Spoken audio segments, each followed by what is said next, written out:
أسعد الله مساءكم بكل خير. السلام عليكم أيها الطبقة الوسطى. الإيجار القديم في الدين. سمعنا بأن فترة يعني ليست بالقليلة بننعت بنعوت سيئة جدا. الملاك أطلقوا علينا لفظ السحتجية. السحتجية يعني آكلين المال الحرام. مؤخرا الشيخ خالد الجندي خرج في حلقة إرضاء للنظام بعد صدور القانون الجائر، قانون الإيجار الجديد، وقرر إن هو يستشهد بالشيخ الشعراوي رحمه الله. الشيخ الشعراوي رحمه الله ده بالنسبة لنا كلنا رمز. فلما كلنا نشوف إن في حد بيستشهد بالشيخ الشعراوي والشيخ الشعراوي ليه قول في المسألة، هنديها كلنا ودنا. ولو القول ده كان زي ما الشيخ خالد الجندي طلع حتة كده من أقوال الشيخ الشعراوي إن هي بتطلع المستأجر غلطان، ففي الحالة دي الناس هتفقد إيمانها بنفسها، أو هتكره. يعني قدامهم كذا أوبشن، كذا اختيار. هيفقدوا إيمانهم بنفسهم، أو هيكرهوا الشيخ الشعراوي، أو هيحسوا إن هم على الباطل بس ما عندهمش بديل، فهيضطروا إن هم يتقبلوا دايما فكرة إن هم على الباطل، وده إفساد لقلوب الناس. فرأيت إن أنا واجب عليا لحب للشيخ الشعراوي رحمه الله، وتوضيحا لرأي الدين في قضياتنا العادلة، إن أنا آجي وأوضح لكم المسألة. طيب أنت هتكلمنا في الدين يا أستاذ خالد؟ دي أول مرة تكلمنا في الدين وتتكلم عن الدين. إيه مؤهلاتك للحديث في مثل هذا الموضوع الخاص؟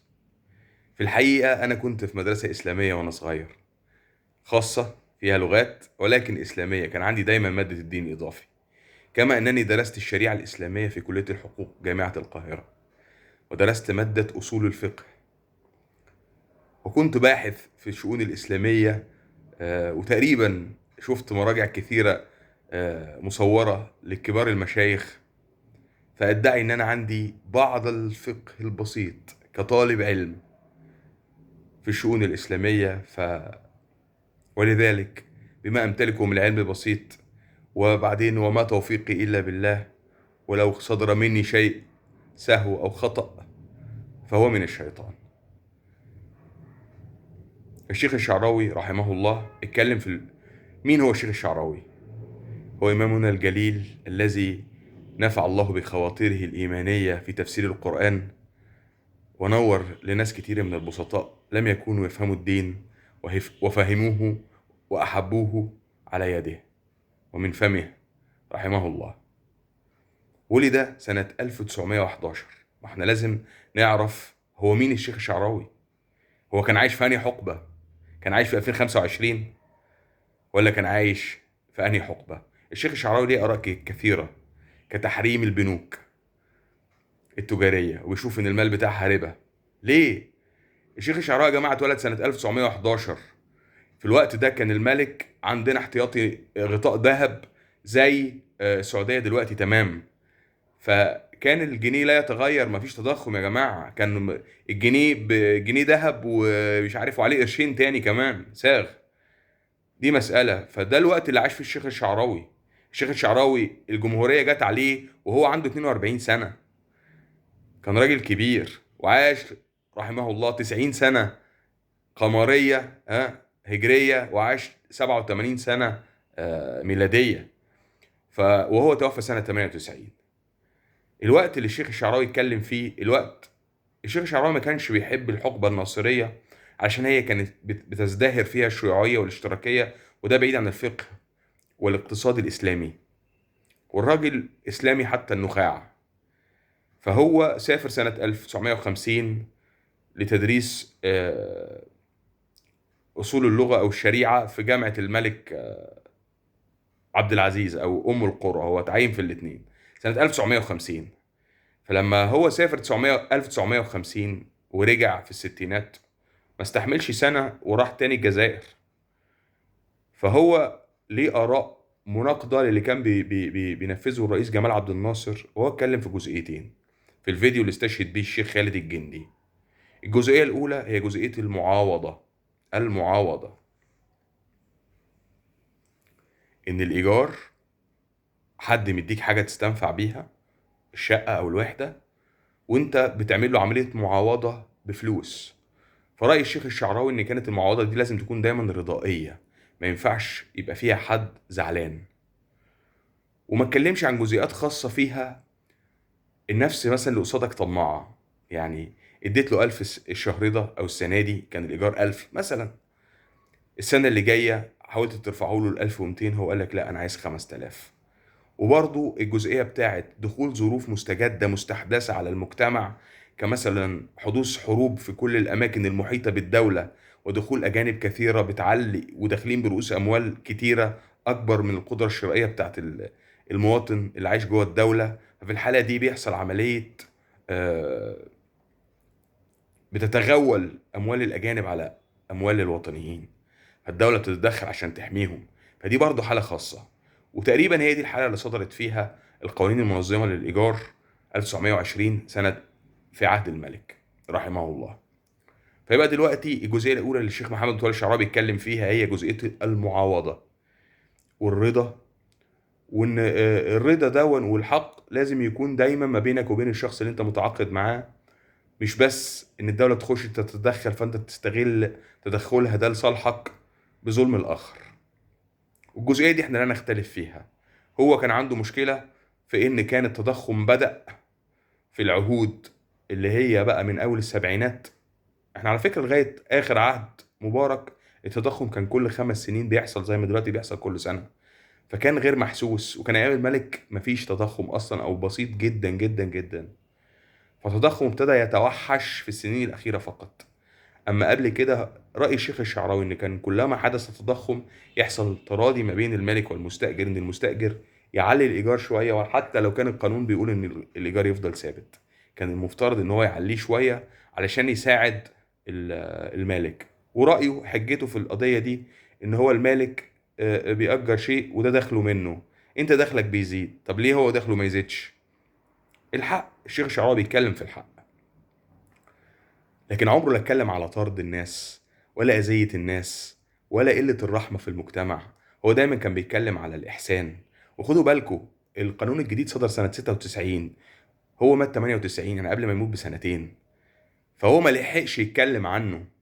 لكن ال دايما كان بيتكلم بيسألوه عن المصريين، هل المصريين عايشين في سحت؟ فيرد يقول ردا على لسان الشيخ الشعراوي: مصر، من يقول عن مصر أمة كافرة؟ فمن المسلمين إذن؟ فمن المؤمنون؟ مصر الذي صدرت علم الإسلام للدنيا بما فيها البلد التي نزل فيها الإسلام. فكان عنده إيمان بالمصريين وبأعرافهم وبتقاليدهم وبحياتهم، ولكن كان بيوجههم توجيهات بسيطة حتى تكون حياتهم نموذجية على الشريعة الإسلامية، وكان بيتكلم في الحق. فالشيخ محمد متولي الشعراوي ما افتاش بإن الناس تطرد، ولا إن الأرامل تروع، ولا إن الأسر تدمر، ولا إن يتم تهجير المصريين من القاهرة 12 15 20 مليون مواطن إلى أماكن أخرى أيا كان هي فين، ويحل مكانهم الأجانب اللي جايين بالدولارات وبفلوس المعونة وبثروات بلادهم يشتروا بلادنا. الشيخ محمد متولي الشعراوي لو كان عايش وسطينا دلوقتي كان قال: ارحموا بعض، ارحموا المصريين، اعفي أيها المالك واصفح وكن محسنا، وأنت أيها المستأجر ادفع بالتي هي أحسن. والدستورية ما هي قالت كده، ما هي قالت يترفع الأجرة. وفي ناس كتيرة جدا أنا منهم عرضت على الملك عوضا زيادة علشان كانت بحس بتكسف وأنا بديله الأجرة إنها زهيدة، وعرضت إن أنا أشتري الوحدة وهو رفض. كان عايز يبيع العقار على بعض، وده بالمناسبة كان الملك الثالث مش اللي احنا أجرنا منه، اللي ما كانش دافع جنيه في الإيجار القديم زي كل البيوت القديمة ما اتباعت. الإيجار القديم دايما كان بيتاخد بلوشي، أما اللي كان بيدفع هو حق الوحدات الفارغة. فالدين بعيد كل البعد، والشيخ محمد متولي الشعراوي عما يحدث الآن. تحياتي وتصبحوا على خير. بالمناسبة لازم تدافع عن الشيخ الشعراوي، وما البسطاء لا يفهمون، فما تقدرش.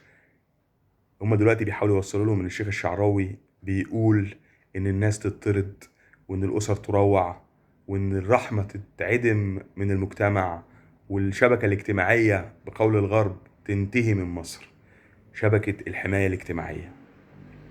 الشيخ الشعراوي لم يكن يرضيه ذلك، ودين الإسلام هو دين تكافل. كفل الأنصار المهاجرين في عهد رسول الله، فكيف بقى ناس مضت عقود رضائية واتدفع ليهم من الدولة المؤجرين المستثمرين، واتدفع ليهم من المستأجر خلو، وبعد كده آه، يرضوا ان اخوانهم المصريين يطردوا؟ لو الشيخ الشعراوي كان عايش كان نادى بتوازن العلاقة، وكان نادى بالعدل والحكمة والإحسان ما بيننا ومن بعضينا. لو عايز تدافع عن الشيخ الشعراوي شاير الفيديو ده وابعته لأي حد، وابعته لجروبات الملاك، قولوا لهم ان احنا مش سحتجية، احنا قاعدين بعقود رضائية، ودفعنا فلوس نص الوحدة تقريبا، وحافظنا لهم عليها، واموالهم احنا ما خدناهاش، هي محفوظة بعد الاتفاق اللي ما بيننا ما يتم. وهو ده ايات العهد اللي انا هقولها لكم في الفيديو الجاي، اللي ربنا بيتكلم فيها عن العهود، والمفروض المسلمين والبني ادمين تعمل ايه في العهود والعقود. تحياتي، تصبحوا على خير.